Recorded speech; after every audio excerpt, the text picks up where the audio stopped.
What's going on, Thunderstruck Gaming? It is your mother's favorite commentator, Deserves.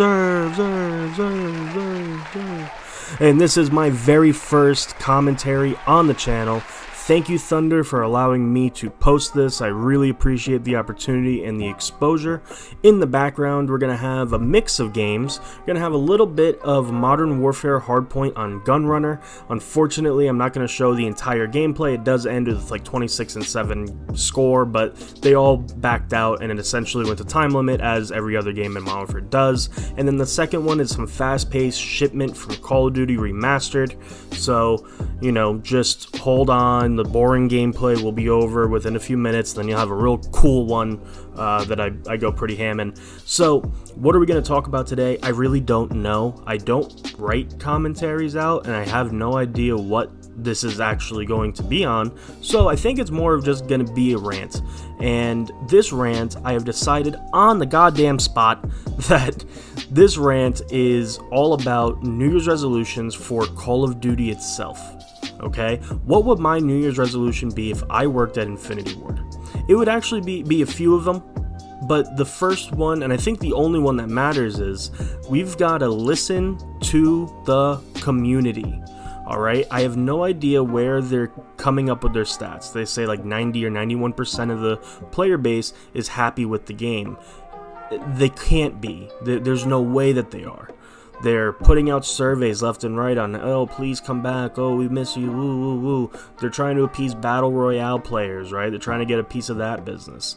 They have a kick-ass campaign and a trash multiplayer. And the campaign's only good for like a playthrough, because after that, really, who's going to play story mode over and over and over and over again?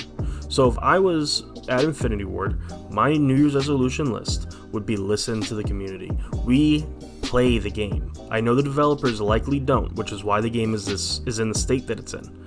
But since we play the game, we know what's good and bad for the game. And even if we're the noisy 9%, the 91% is not expressing how much they love it. Go through YouTube. Do you see many positive videos about this game? Absolutely not. And quite frankly, they took a game that has, I promise you, it has the potential to be the best Call of Duty in the last 5 years, if not of all time. The gunplay is fantastic. The way the guns feel, the way they reload. You can use a majority of the guns and do well, although the M4 will melt you, the 725 will melt you, the MP5 will melt you. You can also do damage with other guns, you just have to play with your play styles a little bit. So, the game has the potential to be very close to home, right? It can play like a Call of Duty 4, Modern Warfare 2, Modern Warfare 3 kind of Call of Duty, but it's not. And the reason it's not is that they've added 50,000 doors. Oh my god, the doors. You have to bust through doors, hope someone's not hiding with a claymore, right? Or bust through a door and hope that they don't hear you if you're a search and destroy player. Oh, speaking of hear you, they don't have Dead Silence as a perk.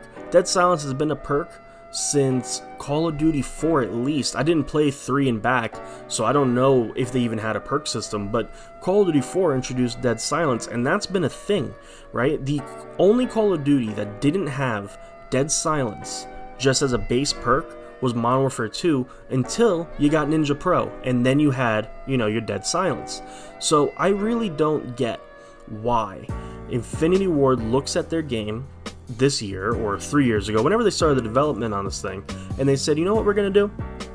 We're going to take out a perk that not one person has ever complained about and make it a field upgrade, which is really just a newfound specialist that doesn't give you an ability to kill, it just gives you an ability to do something, right? So we're going to make it a specialist that all of a sudden, this realistic shooter, I have air quotes that you can't see, barricades your feet. They give them nice, soft, fluffy pillows to walk around with for a few seconds, and they disappear. And then you get a few more kills, and it recharges, and boom. Oh, and if you have that really, really cool perk tune-up, you get it 33% faster, because this is a realistic Call of Duty. Like, who are you joking? You're not realistic.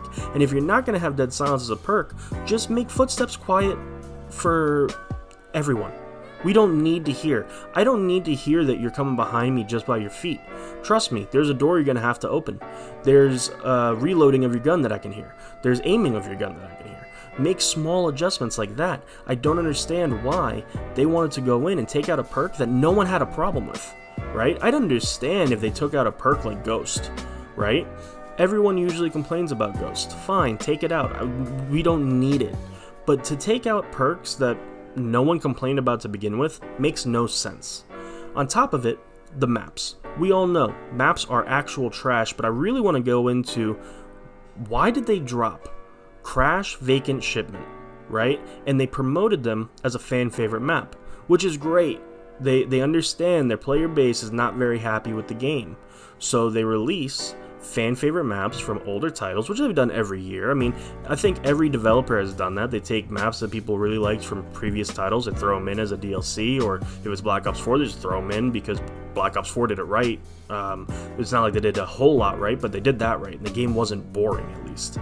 I digress on Black Ops 4, but in this game, they put it out like they would, like they always do, right? They always do, they always will. It's just a tradition over at all these studio heads places. So they go in and they promote the fan favorite maps, but what they do is they don't really give you the fan favorite maps that you wanted. They adjust it to align with their vision. But the problem with this is nobody likes their vision. Everyone wants their vision to go die. And they go in and they say, all right, we're going to take Vacant, we're going to take Crash, we're going to take Shipment, and make it abide by the Infinity Ward vision. And the Infinity Ward vision, and trust me, I'm sure that this is their vision, is to kill a Call of Duty title, right? Joe Csot, he's out here on Christmas asking people what their favorite holiday tradition is. Most people that follow him, their favorite holiday tradition is what? Oh yeah, not running through goddamn doors, and also what they do want to do, so here's the I guess the tricky part. They don't want to run through doors, but they do want to smack a Christmas noob. But what do?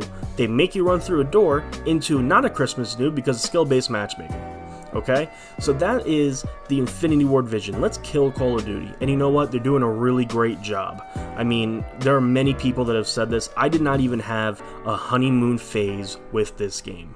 Alright? The only honeymoon phase I had, I kid you not, was the alpha for Gunfight.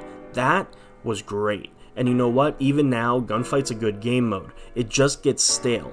Okay? You can't party up with 6. You can't do a lot of things, and after a while you kind of get done with that, okay, kill them twice, okay, respawn, here's a new gun, here's this, here's that. You get bored of it after a little bit. It's not like you want to grind Gunfight all day, all night. And if you do, that's fine. It's a good game mode. But most people want a good multiplayer experience, and quite frankly, the only time that I've even halfway enjoyed the multiplayer experience is if I'm doing game battles or CMG, UMG, wagers, tournaments, whatever. In that setting, it's more enjoyable because they've removed a lot of the BS in the game. There's still doors, but it's just a different play style. And if you don't play game battles, you don't do whatever, you know, that's fine. There's nothing wrong with that. What's the problem is the game as a base is terrible, okay? And a lot of people, right, a lot of people are always going to say, like, oh, well, Modern Warfare 2 is broken, and people didn't complain about that. We idolized it. And you know what? You're right. Modern Warfare 2 was broken. It had a lot of broken mechanics. It had a lot of things that never got fixed because of whatever internal drama there was. However, even though Modern Warfare was broken, trust me, it was broken. Broken. Modern Warfare had the X factor that Modern Warfare 2, sorry. Modern Warfare 2 had the X factor that this game does not have. And that X factor is that it was fun, okay? I don't mind getting noob-tubed by One Man Army Pro.